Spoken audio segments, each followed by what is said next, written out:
Hello break ని చూస్తున్నాం. కరీంనగర్ జిల్లాలో వైన్ షాపులను టార్గెట్ చేసి దొంగలు రెచ్చిపోతున్నారు. ఒకే రోజు 3 షాపుల్లో దొంగతనం చేసి విలువైన మద్యం బాటిల్తో పాటు నగదును కూడా ఎత్తుకెళ్లారు. వైన్ షాపుల యజమానుల ఫిర్యాదుతో రంగంలోకి దిగిన పోలీసులు సీసీటీవీ ఫుటేజ్ ఆధారంగా విచారణ చేపట్టారు. కరీంనగర్ జిల్లా ఇల్లందుకుంట మండలం కేంద్రంలోని మారుతి సాయినాథ్ వైన్ షాప్ లో దొంగలు చోరీకి పాల్పడ్డారు. పోలీస్ స్టేషన్ కు కూతవేటు దూరంలో ఈ వైన్ షాప్ లో రాత్రి 2 గంటల సమయంలో తాళాలు పగలగొట్టి చోరీకి చేయడం కలకలంగా మారింది. ఇక కేసు నమోదు చేసుకున్న పోలీసులు దర్యాప్తు చేస్తున్నారు.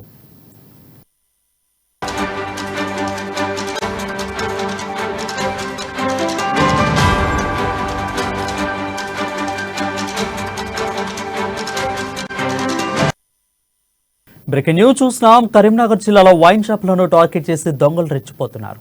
ఒకే రోజు 3 షాపుల్లో దొంగతనం చేసి విలువైన మద్యం బాటిల్తో పాటు నగదును కూడా ఎత్తుకెళ్లారు.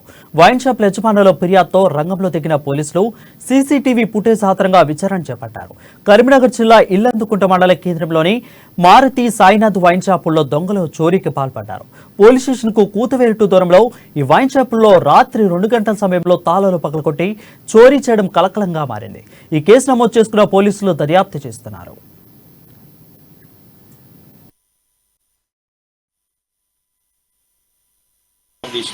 కొంచెం డౌట్ వచ్చి పక్క షాప్ లో మర్డరు దొంగతనం జరిగిందని చెప్పి ఫోన్ వస్తే వచ్చి షాప్ తీసి చూసేసరికి వెనుక తలుపు పలగొట్టి గొడ్డతోటి పలగొట్టి షాప్ లోకి వచ్చి రాబరీ చేస్తున్నారు. మందు 7 బాటిల్స్ టీసీపీలో చూసినాం. సిఐ గారు వాళ్ళందరూ వచ్చారు. వాళ్ళు క్యాబ్ పెట్టుకున్నారు, బ్లాక్ జర్కిన్ వేసుకున్నారు. లోపలికి వచ్చి సీసీ ధ్వంసం చేసింది. 40 నుంచి 2 వచ్చి పొద్దున్న 7:30కి షాప్ తీసినాం.